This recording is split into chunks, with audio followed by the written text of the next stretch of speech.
Bueno, empezamos. Buenas tardes a todos de nuevo, o buenas reincorporación a la actividad.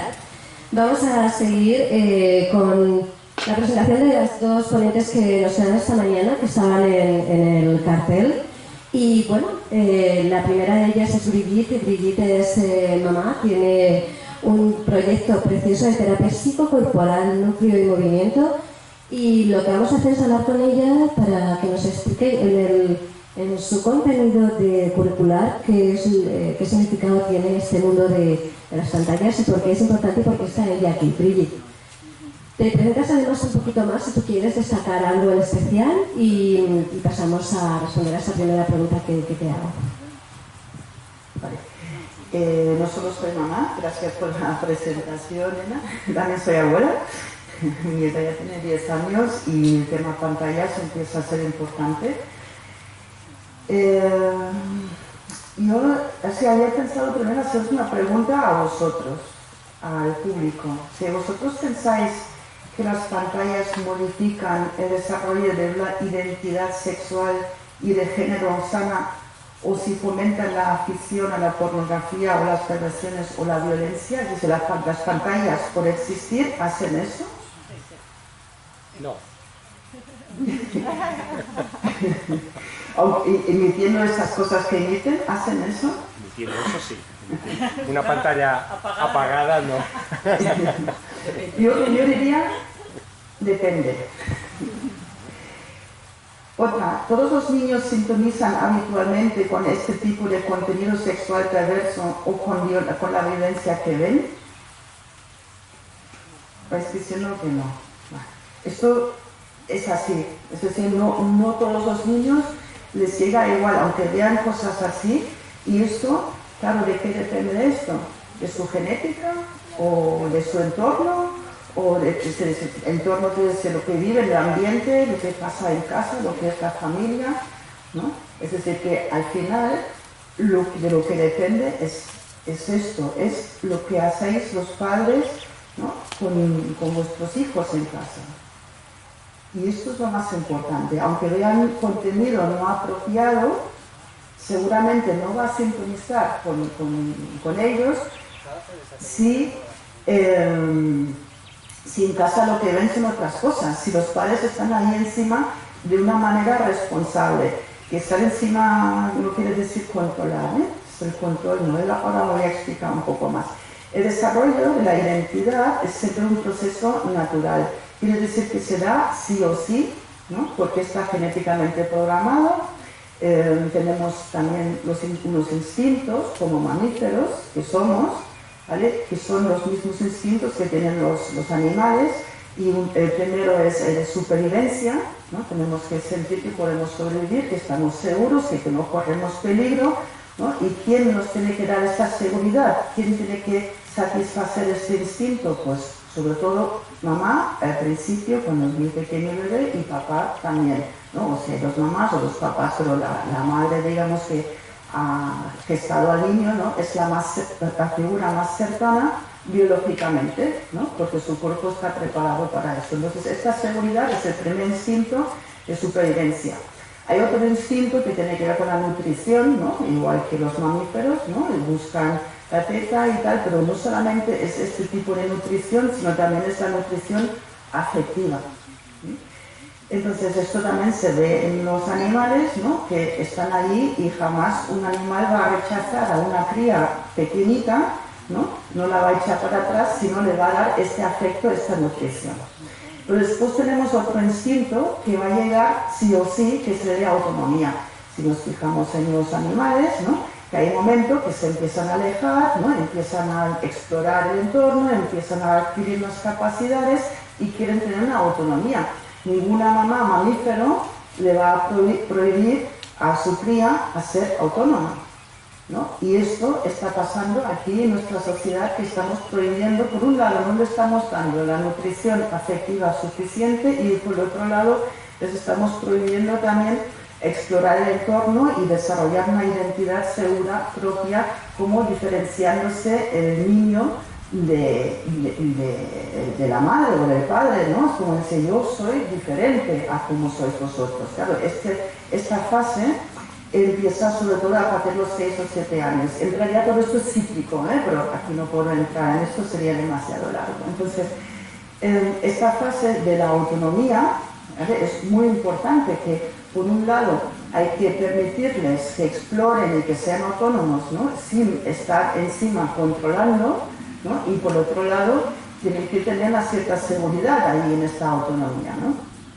Entonces una protección también. Pero entonces, ¿cómo será esta protección? Pues poniendo límites, ¿vale? Y los límites se ponen con afecto, pero con seguridad. No se ponen desde la autoridad tampoco, ¿vale? Como hacían nuestros padres, ¿no? Realmente. Antes Eva estaba hablando de los padres que hoy en día no solamente le dan afecto, ¿no?, y están mimando al niño, ¿no?, pero tampoco es este afecto realmente que necesitarían los niños. Se necesitan afecto con límites, ¿no? Castigando, por ejemplo, no se está dando tampoco límites, ¿no? Si castigo al niño, lo único que hago es humillarlo y ejercer mi poder sobre él, ¿no? Entonces tampoco estoy poniendo límites. Entonces, en relación al tema pantallas, ¿no?, sería un poco esto. ¿Tenemos que controlar a los niños? No, no tenemos que controlarlos, tenemos que ponerles límites, ¿no? Y decirles esto, que vosotros, tú puedes, ¿no?, a segunda edad, ¿no?, y esto también no sé quién lo ha dicho antes, ¿no?, que hay una edad, que la edad no la quiero decir porque no la sé, porque cada niño es diferente según su madurez, y las personas que sí que saben esto son los padres que lo conocen. Entonces, que tiene 8 años y ya lo veis maduro para usar un poquito las pantallas, pues ¿por qué no? Que tiene 12 o 14 y aún no está seguro, no lo veis maduro, pues igual mejor no. Pero lo que tampoco está bien es el tema de la prohibición, ¿no? Porque se van a sentir como son diferentes al resto, que todo el mundo tiene, no sé qué. Vale, tú también puedes tener, pero vamos a ver cómo, de qué manera, ¿no?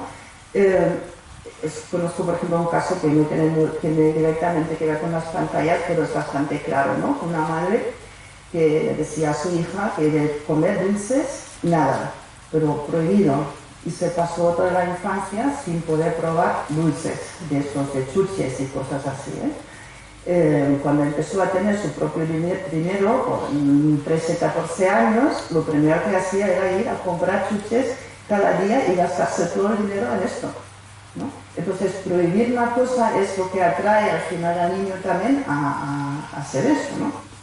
Entonces, no sé cómo vamos el tiempo, porque hay otro instinto que no he nombrado, que es el de la salida al mundo y sexualidad, porque la autonomía aún no es salir al mundo, es simplemente yo soy yo dentro del entorno más o menos cercano y empiezo a tener mi propia identidad, ¿no? Pero cuando ya quiero salir al mundo, esto empieza en la adolescencia. Claro, allí los niños lo llevan súper mal, los adolescentes llevan muy mal que alguien los quiera controlar, ¿no? Pero necesitan también salir al mundo, y que tampoco va bien meterles miedos, ¿no? El mundo es súper peligroso y todo lo que os vais a encontrar.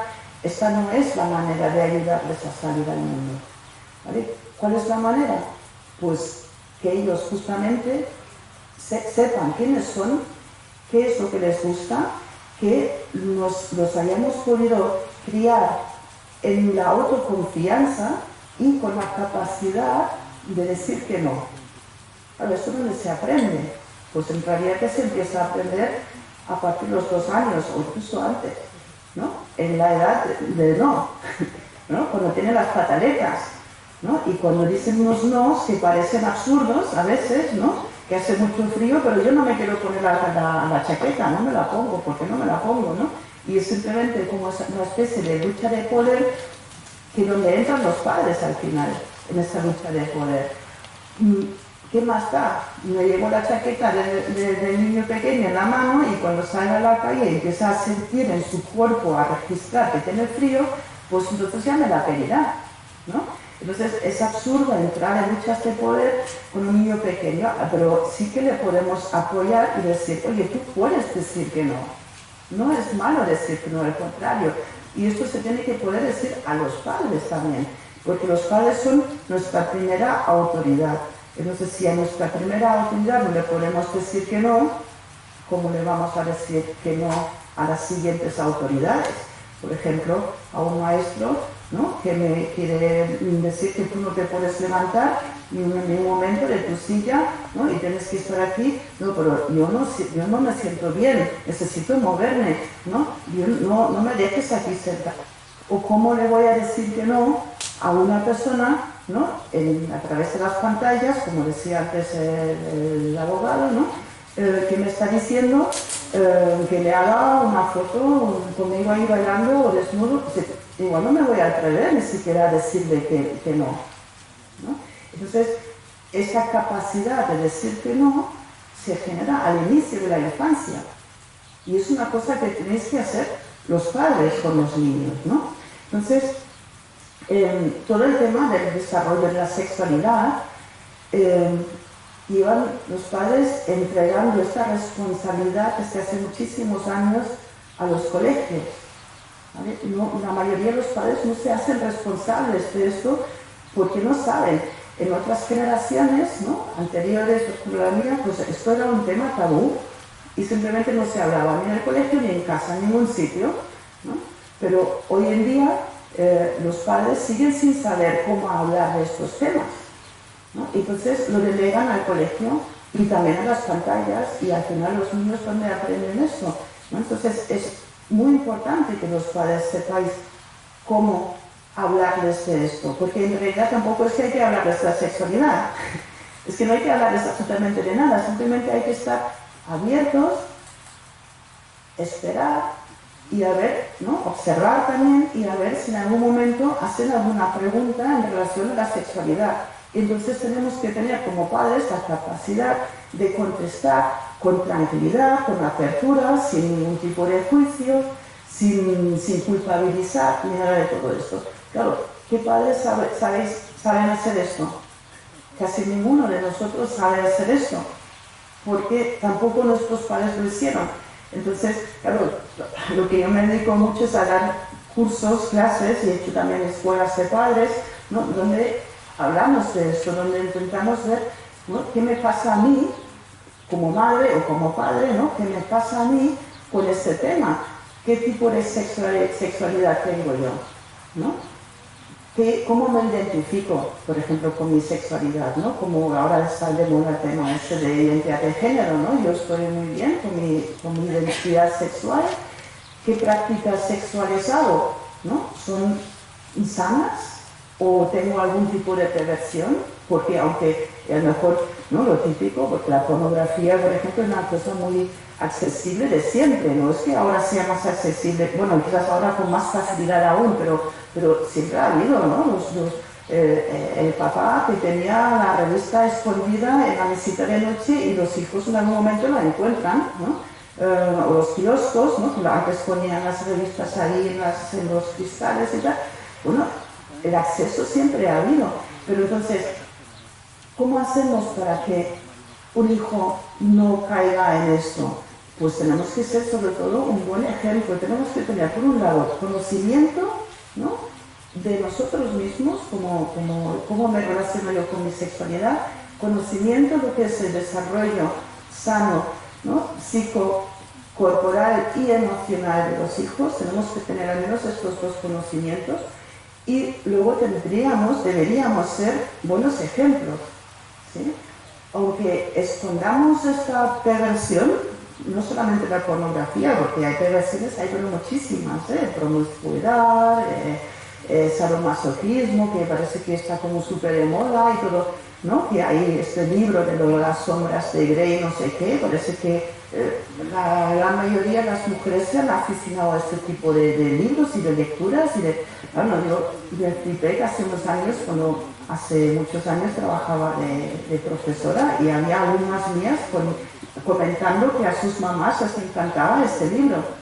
Yo me quedaba flipando y digo, pero estas mujeres, no sé qué autoestima deben tener, ¿qué le están transmitiendo a sus hijas, ¿no?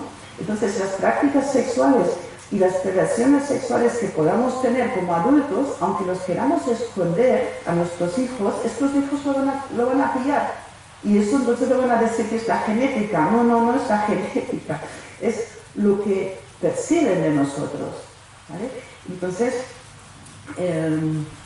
creo que lo más importante es que los padres se conozcan a sí mismos, que sepan qué dificultades tienen, qué infancia tuvieron, qué vivieron ellos, ¿no? Porque sin darnos cuenta estamos transmitiendo muchísimas cosas a los padres. Yo siempre digo que yo sé que es un poco utópico, pero siempre digo que todas las personas que se plantean ni siquiera ser papá o mamá, que hagan un proceso terapéutico antes. Es utópico, ya lo sé, pero sería lo mejor, porque claro, a mí luego me vienen, ¿no?, muchos padres preocupados por lo que hacen sus hijos, ¿no? Digo, bueno, pero ¿y tú qué haces, no? Claro, la persona dice, yo tengo muy poca, pues es súper frecuente, tengo muy poca autoestima, ¿no? Luego te lo dicen, y sí, claro, y mis hijos, pues, hacen todas las tonterías que les mandan los compañeros y participan en todo y no son capaces de decir que no. Y vale, pero ¿y tú? ¿Tú puedes saber decir que no? Pues tampoco, ¿no? Porque tengo baja autoestima. Entonces, primero sería este trabajo con los padres, ¿no? Para convertirse en personas seguras y que sepan ellos decir que no, y a tener este ejemplo, los hijos, para luego ellos sentir el derecho de poder decir que no y de poder protegerse. ¿Se me vuelve el tiempo? Bueno, hasta 10 minutos. ¿Me quedan 10? Ah.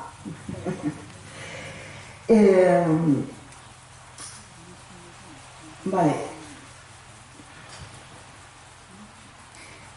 El tema de delegar, por eso delegar esta responsabilidad de la educación en todos los ámbitos, pero sobre todo ahora también en el tema de la sexualidad, delegar esto en los profesores, en las pantallas, en la sociedad en general, ¿no?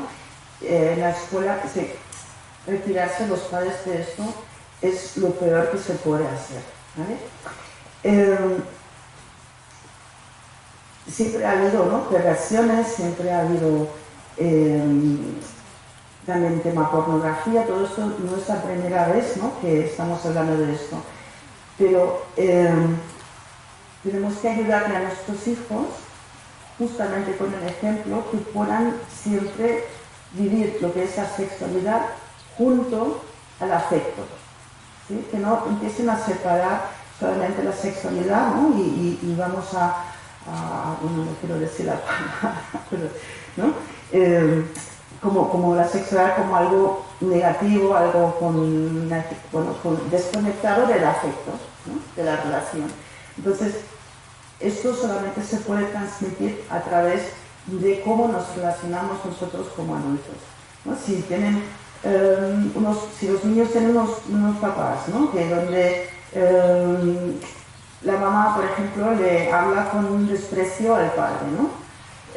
Claro, ¿cómo se van a relacionar luego ellos, ¿no? Van a decir, bueno, al chico se le puede hablar con desprecio o se le puede manipular, ¿no? O al revés, ¿no?, que el padre es como muy agresivo con la madre, pues entonces, claro, son ellos los que, y esto también luego lo traspasan no solamente a sus relaciones de amistad o lo que sea, sino también a sus relaciones afectivos sexuales, ¿sí?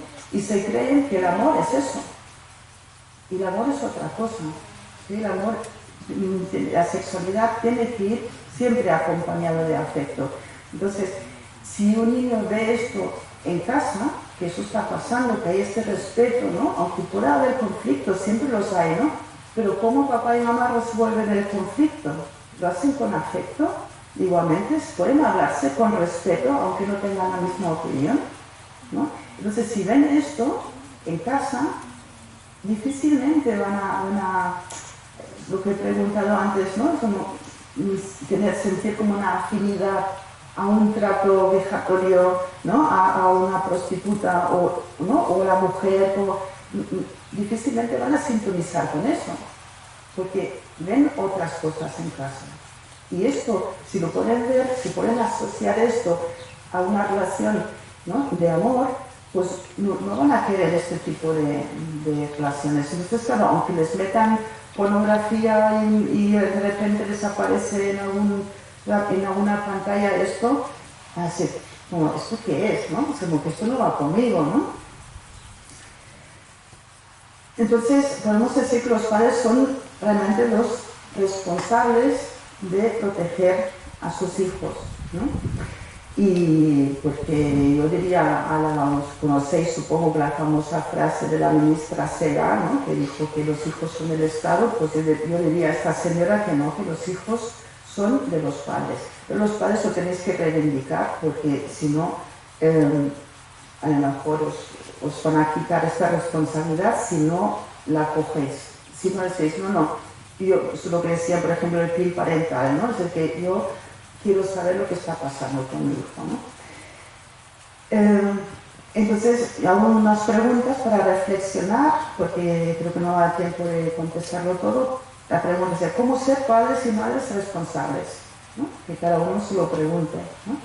¿Cómo acompañar a los hijos en su sano desarrollo de su identidad de género y en el ejercicio de su sexualidad? ¿Cómo hacer esto? ¿No? ¿Cómo lo hacéis? ¿No? Cuestionároslo y preguntarlo. ¿Cómo conseguir que estén a salvo de la hipersexualización y el adoctrinamiento en las escuelas, de las federaciones y la pornografía? Un poco ya lo he explicado, ¿no? Cómo se podría conseguir. Y cómo conseguir que sean personas fuertes, con autoestima y emocionalmente sanas. ¿Sí? Esto también un poco he hablado de esto. Y el tema del control, ¿no? Antes he dicho que es importante conocer el desarrollo de los hijos por las diferentes fases por las que pasan y no, cuando están con la sexualidad, por ejemplo, no inhibirlo o no castrarlos tampoco, ¿vale? Porque esto empieza a ser eso es muy pronto, muy temprano, que por ejemplo el niño, ¿no? Bebé, cuando le quitas el pañal, pues automáticamente se va a los genitales. Pues esto es bueno, porque tiene que conocer su cuerpo, ¿no? Las manos, las explora, el cuerpo, y empieza a descubrir que este cuerpo es mío y tal, y cuando quiere tocarse los genitales hay alguien que le quita la mano y le dice no te toques, porque el niño no entiende nada, esto no es malo, ¿no? Entonces, claro, la sexualidad en sí no es mala, lo que es malo es la perversión, ¿no? Y entonces es muy importante que los padres podáis entender lo que está pasando, en qué momento del desarrollo está, ¿no? ¿Por qué se toca allí? No se toca porque se está provocando un orgasmo, es imposible, es impensable, ¿no? Pero sí que le da un placer también, y no es malo, ¿no? Empieza a ser malo cuando aquí se mezcla lo que es la perversión, ¿no? Entonces, es importante esto de estar abiertos, ¿no? A las preguntas de los padres. Por eso también digo que de ninguna manera tiene que ser un tema en los colegios, porque tenemos ahí 25 niños o 30 niños, o antes has dicho Eva 40, hasta ahora no, cuando estaba trabajando de profesora máximo tuve 31 niños en clase, y tenemos todos esos chavales ahí y les vamos a hablar de la sexualidad. A ver, pero uno que no sabe ni lo que es, ni le interesa. Otros que igual ya tenían alguna relación y dice, ¿esto que me van a explicar? Y luego encima no es explicar algo con un cierto sentido común, que decía antes también aquí, no me acuerdo, Gabriel, creo, ¿no? Bueno, no, es que es encima adoctrinar, manipular, ¿no? De una manera muy extraña a lo que están explicando ahora, ¿no?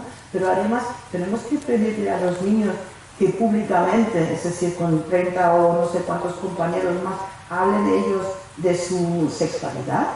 Es decir, ¿y dónde se queda el tema de la intimidad? ¿No? Esto es cosa de cada uno.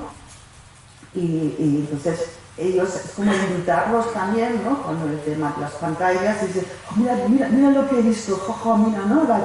La tía está, o sea, es como invitarlos a compartir estas cosas de una forma rara y perversa, ¿no? Y entonces simplemente no se tiene que hablar. Y los padres, pero también los maestros, ¿por qué no? Porque hay niños que incluso pueden que tengan más confianza con su maestro que con sus propios padres, ¿no? Que estén los maestros también abiertos a esas preguntas, que sepan qué contestar, ¿no? Y que siempre sea desde el respeto y desde la comprensión, no desde el juicio, ¿no? Y culpabilizando a los niños, ¿no? Nunca hay que educar en la sumisión, ¿sí? Sino al contrario, hay que ayudarles a ser unas personas fuertes, respetuosas y responsables también para con ellos mismos, ¿no? Y con los demás.